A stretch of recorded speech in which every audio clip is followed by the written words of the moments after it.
qual que é o papel da casa espírita no apoio aos indivíduos que são portadores de doenças mentais? Bom, nós temos que entender que a instituição espírita ela não deve colocar sobre seus ombros a responsabilidade de ser a instituição para cuidar desse tipo de situação, porque para isso existe o Estado. O centro espírita ele pode agir secundariamente para fazer isso. É como, por exemplo, nós queremos colocar sobre os ombros do centro espírita a responsabilidade de agir diante das pessoas que têm fome na cidade. O centro espírita pode ter um trabalho de sopa, um trabalho de alimento, pode, é bom ter. Mas ele não pode colocar sobre seus ombros e dizer, se eu não fizer, ninguém vai fazer. Nós tivemos um período na história do Brasil em que isso era mais frágil e que o centro espírita, por isso, tornou-se um local de bastante trabalhos assistenciais. Hoje, com as revisões progressivas de acesso a direitos que a nossa sociedade vai tendo, naturalmente, pelo menos no universo brasileiro, a gente vai recuando nessas necessidades, porque o Estado vai progressivamente assumindo determinadas atividades junto às populações mais frágeis, né? Então, com relação à questão da saúde mental, nós tivemos uma revisão recente, porque até um tempo atrás havia uma proposta de institucionalização das pessoas.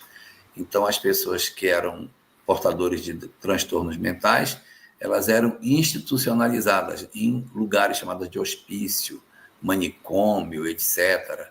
Isso foi revisto e hoje a proposta é a desinstitucionalização das pessoas. Então, é o atendimento em casa que seria muito mais adequado. Então, isso também vai estimulando o centro espírita a rever as suas práticas.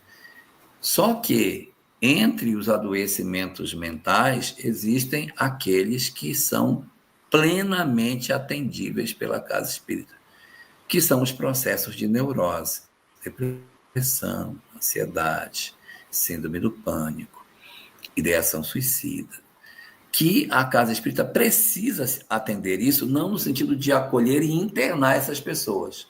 Eu posso até ter centro espírita para fazer isso, mas não seria essa a nossa função principal. Mas é importante que o centro espírita, tanto quanto lhe seja possível, mantenha trabalhos de atendimento espiritual para que hajam palestras específicas para depressivos, para pessoas com vazio existencial, com graves problemas de ansiedade, com conflitos existenciais, e até para o atendimento da família de pessoas que trazem adoecimentos mentais mais graves. Você é mãe de um autista, é mãe de um esquizofrênico, você possui uma filha com síndrome de borderline, essa pessoa precisa de ajuda, porque senão ela vai adoecer.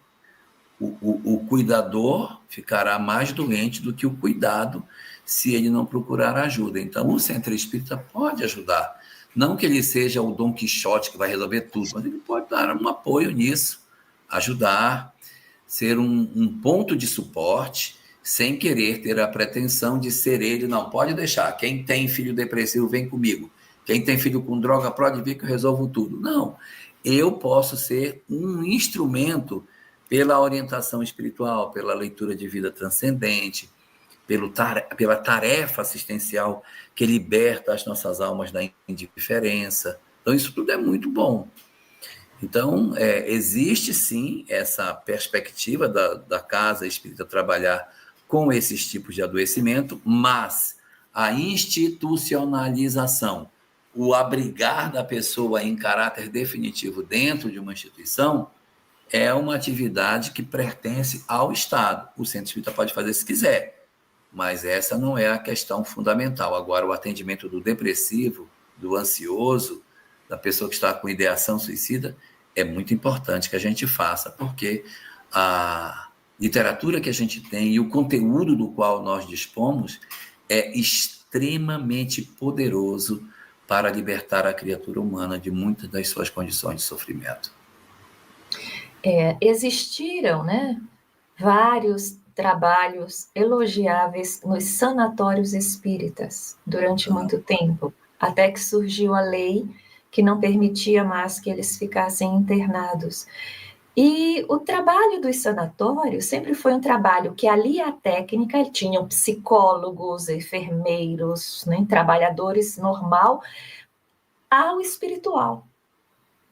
Então, enquanto se tratava o físico, os técnicos tratavam o físico, a equipe espírita tratava do espiritual, com verdadeiras reuniões mediúnicas, passes regulares, atendimento diferenciado, atendimento mais que fraterno. Ouvir muitas vezes, porque nós sabemos que, sim, nós podemos ter um transtorno mental, até a máquina física mesmo do cérebro pode estar comprometida, mas muitas vezes acontece o plus espiritual de um obsessor, de um irmão que muitas vezes foi ferido por aquela pessoa, machucada por aquela pessoa, potencializar aquela doença, torná-lo mais irritável, mais violento, sim, para que ele se dê mal, que ninguém goste dele, ninguém consiga tratá-lo. Então, nesse momento, o espiritismo entrava nesses sanatórios.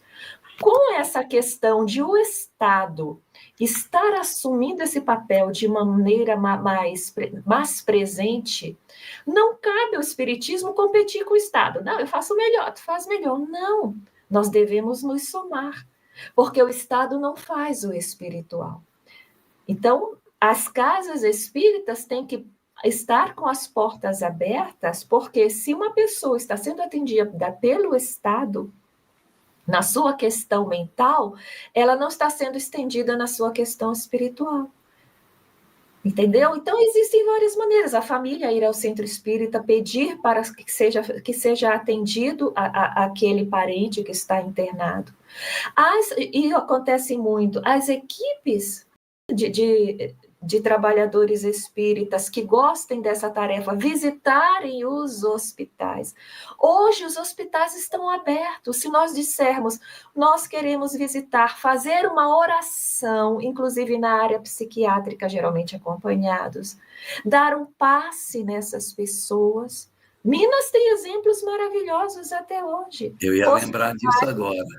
Hospitais. A gente esteve lá, né? Nós visitamos lá hospitais formados em que eles diariamente, se eu não me engano, 2 vezes por dia, dão passe nas pessoas que estão lá internadas, e eles pedem, os atendidos pedem, cadê o meu passe? Coisa mais linda. E uma equipe de trabalhadores cerca o hospital em oração, enquanto os passistas vão pelos corredores. Nossa, eu dá vontade de chorar. Visitando os ambientes e dando passe naquelas pessoas sedentas daquele passe, daquela atenção. E quando eles querem conversar, a pessoa se senta e diz, fale, sem relógio, gente. Fale que eu te ouço. E aliado a isso, eles fazem o seu tratamento, fazem as suas reuniões mediúnicas com o nome que eles pegam, que eles acham interessante levar. Então, não vamos competir com o Estado, vamos somar.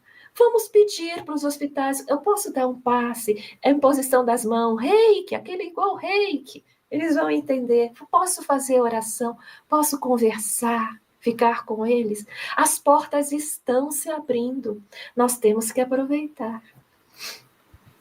Eu diria que é um trabalho não só a pergunta foi sobre o centro espírita, mas talvez um trabalho muito mais para os espíritas, exato, do que para o centro espírita, né? O centro espírita dá o suporte, é lá que a gente respira, né? E depois vai trabalhar.